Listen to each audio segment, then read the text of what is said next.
Bismillahirrahmanirrahim. Assalamualaikum warahmatullahi wabarakatuh. Allahumma sholli ala Sayyidina Muhammad wa ala ali Sayyidina Muhammad. Segala puji hanya milik Allah, Tuhan semesta alam, yang sudah memberikan kita nikmat lahir dan nikmat batin.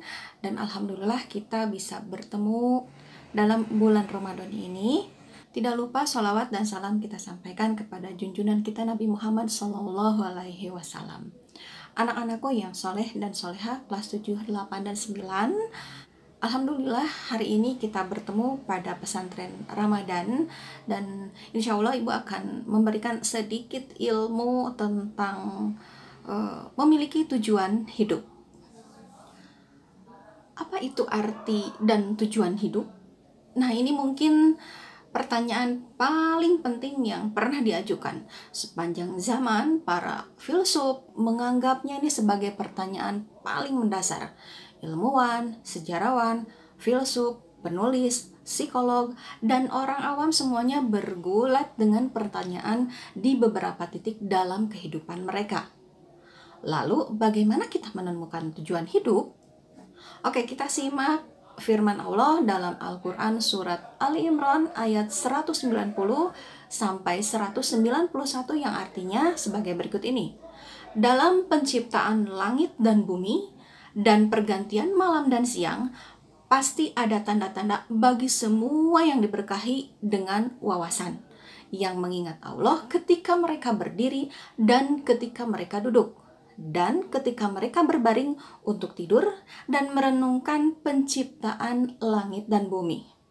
Ya Tuhan kami, Engkau tidak menciptakan ini tanpa makna dan tujuan. Maha suci Engkau, maka peliharalah kami dari siksa neraka. Al-Quran surat Ali Imran ayat 190 sampai 191.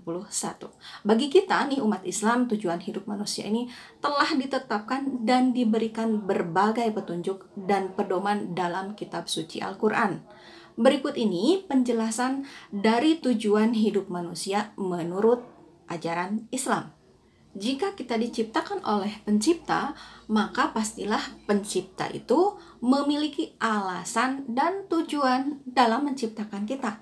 Karena itu, penting bagi kita untuk mengetahui tujuan Tuhan bagi keberadaan kita. Nah, Islam adalah respon terhadap pencarian manusia akan makna. Tujuan penciptaan bagi semua manusia selama ini adalah untuk mengenal dan menyembah Tuhan. Al-Quran mengajarkan kita bahwa setiap manusia ini yang dilahirkan sadar akan Tuhan.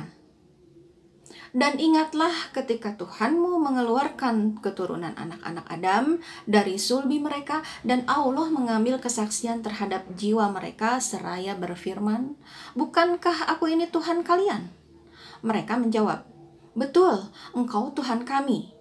Kami menjadi saksi. Kami lakukan yang demikian itu agar di hari kiamat kalian tidak mengatakan, sesungguhnya kami Bani Adam adalah orang-orang yang lengah terhadap ini, kekuasaan Tuhan, atau agar kalian tidak mengatakan, sesungguhnya orang tua kami telah mempersekutukan Tuhan sejak dahulu, sedangkan kami ini adalah anak-anak keturunan yang datang sesudah mereka. Maka apakah engkau akan membinasakan kami karena perbuatan orang-orang yang sesat dahulu?" Al-Quran surat Al-A'raf ayat 172 sampai 173. Nah, Nabi kita ini mengajarkan kepada kita bahwa Allah menciptakan kebutuhan yang paling mendasar ini dalam kodrat manusia pada saat Adam diciptakan. Allah mengambil perjanjian dari Adam ketika Allah menciptakannya. Nah, begitu. Jadi ada perjanjian ketika manusia akan dilahirkan. Tuhan menyarikan semua keturunan Adam ini yang belum dilahirkan. Jadi generasi demi generasi menyebarkan mereka dan mengambil perjanjian dari mereka. Allah ini berbicara langsung kepada jiwa-jiwa mereka, kemudian mereka bersaksi bahwa Dia adalah Tuhan mereka. Jadi Allah ini adalah Tuhan mereka, karena Allah membuat semua manusia bersumpah demi Tuhan, demi Allah ya, ketika Allah ini menciptakan Adam. Nah, sumpah ini tercetak pada jiwa manusia bahkan sebelum ia memasuki janin. Sehingga seorang anak ini dilahirkan dengan keyakinan alamiah tentang keesaan Tuhan. Nah, sekarang tujuan hidup manusia. Al-Quran Nur Karim telah memaparkannya dengan sangat jelas. Allah Ta'ala ini berfirman yang artinya, dan mereka tidaklah disuruh kecuali supaya menyembah Allah dengan memurnikan ketaatan kepadanya dalam menjalankan agama yang lurus, dan supaya mereka mendirikan sholat serta menunaikan zakat, dan yang demikian itulah agama yang lurus. Al-Quran Surat Al-Bayyinah ayat 5. Menurut seorang ilmuwan yang bernama Ibrahim Bafadol, dalam konteks hubungan dengan Tuhannya, manusia ini adalah hamba Tuhan. Sedangkan dalam konteks hubungan dengan alam semesta atau kauniyah ya, ia adalah khalifah. Oleh karena itu, dapat dikatakan bahwa tujuan hidup manusia ini adalah menunaikan penghambaan dan pengabdian dalam makna yang luas ya. Pengabdian ini dalam makna yang luas, artinya kepada Allah Ta'ala. Sedangkan perannya di muka bumi ini adalah sebagai khalifah atau pemimpin di alam semesta ini. Manusia diciptakan oleh Allah untuk suatu tujuan yang besar dan misi yang penting, yaitu beribadah kepada Allah Ta'ala saja. Pengertian ibadah ini sangat luas dan tidak hanya terbatas pada ritual-ritual khusus semata. Semua aktivitas manusia yang dilakukan dalam rangka mewujudkan ketaatan kepada Allah Ta'ala dan sejalan dengan ridho Allah, maka ia termasuk ibadah. Nah, ibadah ini dijelaskan sebagai segala sesuatu dalam Islam yang dilakukan seseorang untuk cinta dan kesenangan Allah. Ini sama sekali tergantung pada tindakan yang benar atau tidak benar dari seseorang yang mencakup poin-poin kekuatan sebagai berikut ini. Yang kesatu adalah keyakinan agama, kemudian yang kedua kegiatan sosial, yang ketiga kontribusi untuk kesejahteraan masyarakat dan sesama manusia. Lalu bagaimana cara menyenangkan dan menyembah Tuhan? Orang-orang Muslim percaya bahwa Tuhan mengirim Al-Quran dan Nabi Muhammad SAW ini untuk mengajarkan kita bagaimana menyenangkan dan menyembah Sang Pencipta. Telah datang kepadamu dari Allah sebuah kitab yang terang dan bercahaya yang melaluinya Allah dengan rahmatnya membimbing semua orang dan mencari kesenangannya di jalan damai dan membawa mereka keluar dari kedalaman kegelapan menjadi terang dan membimbing mereka ke jalan yang lurus. Al-Quran Surat Al-Ma'idah ayat 15 sampai ayat 16. Allah juga berfirman bahwa jika kita benar-benar mencintai Allah, maka ikutilah Rasul-Nya. Katakanlah, hai Muhammad, jika kamu benar-benar mencintai Allah, maka ikutilah aku, dan Allah akan mencintaimu dan mengampuni dosamu. Dan Allah Maha Mengampuni dan Maha Penyayang. Al-Quran Surat Ali Imran ayat 31. Dalam mencapai tujuan hidup kita ini, berarti kita harus melakukan perbuatan baik. Perbuatan baik dan benar ini termasuk memberikan amal, membebaskan budak, berdoa, menepati janji, dan bersabar selama kesulitan. Sebagaimana firman Allah yang artinya, bukankah kebenaran bahwa kamu memalingkan wajahmu ke timur atau ke barat, tetapi adalah kebenaran untuk percaya kepada Tuhan dan hari terakhir dan para malaikat dan kitab dan para utusan untuk menghabiskan harta kalian karena cinta untuknya, untuk sanak saudara kalian, untuk yatim piatu, untuk yang membutuhkan, untuk musafir, untuk mereka yang meminta, dan untuk tebusan budak, untuk tabah dalam doa dan mempraktikkan kasih amal biasa, untuk memenuhi kontrak yang telah kamu buat, dan untuk menjadi tegas dan sabar dalam kesakitan atau penderitaan dan kesulitan, dan di semua periode panik. Demikianlah orang-orang yang benar dan takut akan Allah. Al-Quran Surat Al-Baqarah ayat 177.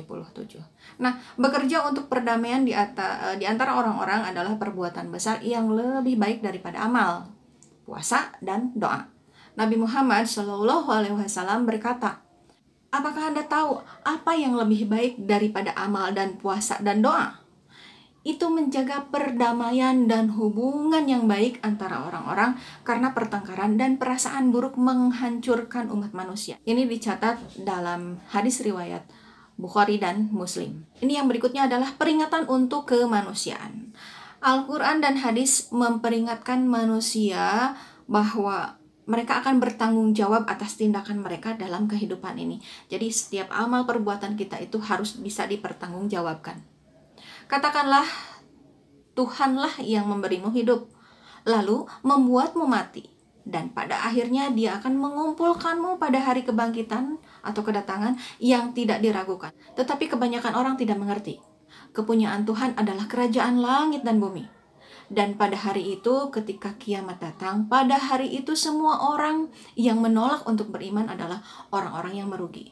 Dan kamu akan melihat semua orang tertatih-tatih berlutut, karena semua orang akan dipanggil untuk menghadapi catatan mereka. Hari ini kamu akan mendapat balasan atau semua yang pernah kamu lakukan. Ini adalah catatan kami. Ini berbicara tentang Anda dalam semua kebenaran, karena kami telah mencatat semua yang kamu lakukan. Al-Quran Surat Al-Jasiyah ayat 26-29. Jadi Allah akan melihat semua perbuatan kita, baik itu amal baik maupun amal buruk, meskipun itu hanya sekecil atom yang hanya bisa dilihat dengan mikroskop. Nabi Muhammad SAW menggemakan pesan pertanggungjawaban ini. Seorang pria akan ditanya mengenai beberapa hal pada hari kebangkitan. Yang kesatu, tentang hidupnya dan bagaimana ia menghabiskannya. Kemudian yang kedua, tentang masa mudanya dan bagaimana ia menjadi tua. Yang ketiga, tentang kekayaannya, di mana ia akan memperolehnya dan dengan cara apa ia menghabiskannya. Keempat, dan apa yang dia lakukan dengan pengetahuan yang dia miliki. Ini dicatat dalam hadis Tirmizi. Kemudian ada 3 hal yang mengikuti almarhum, berarti orang yang sudah meninggal ya. Ini yang kesatu adalah anggota keluarganya, kemudian yang kedua kekayaannya, dan yang ketiga adalah tindakannya. Nah, 2 dari mereka ini kembali dan 1 tetap bersamanya.